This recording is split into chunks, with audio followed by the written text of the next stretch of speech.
In week 9, we explored the topic of data analysis and discussed using charts to help analyze the data. Now let's see how these simple charts were made. In the top 3 charts, we see a comparison of the employees' total sales.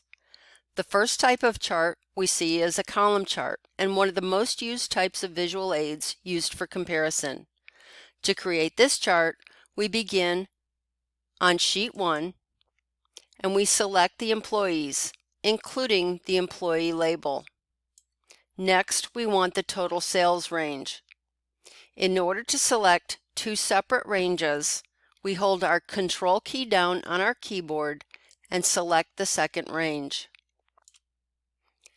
Now that we've selected the data that we want to use, we'll select the Insert tab, find the Charts group on the ribbon.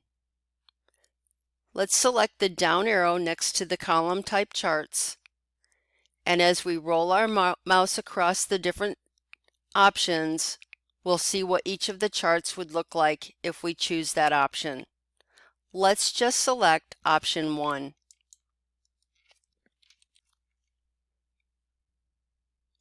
We can either move the chart to a new location on this worksheet, or we can right-click, cut, and paste it on a new worksheet.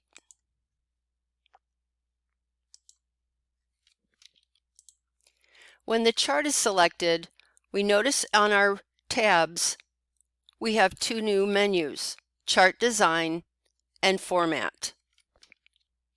When we select Chart Design on the ribbon, we see that we have the option of changing the chart type. So if we don't want the column type, we can change the type without having to start all over. Let's select the design with colors and select OK.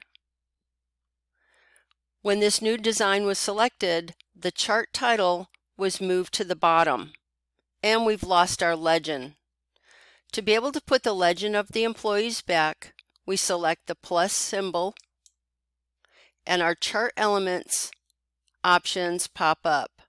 When we select legend, we now have our employee legend back. And it is important, very important, when we're selecting our data, that we select exactly the data that we want. Let's make a comparison of week 1 and week 2 sales for each employee. Notice if we select everything in range A2 to C9 and select Insert, select a recommended chart, and we'll choose the clustered column chart.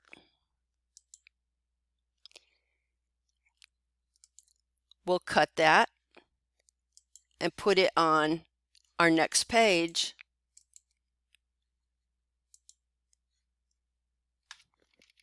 Notice we're not only comparing each of the employees, but we're also comparing the total sales. If we didn't want the total sales in here and only wanted the employees, we want to make sure that when we do our selection, we're selecting just the data that we want. Let's take a look at what the difference would be.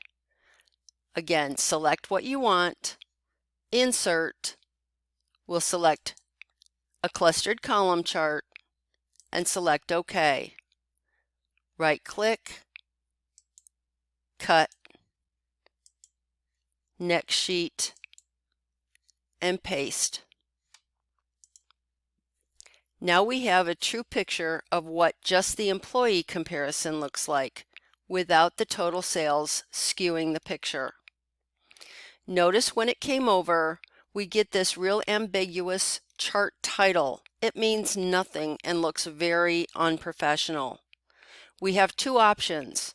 One, we can select the title and delete it altogether, or we can highlight it and change it so that our audience who's looking at our chart knows what they're looking at.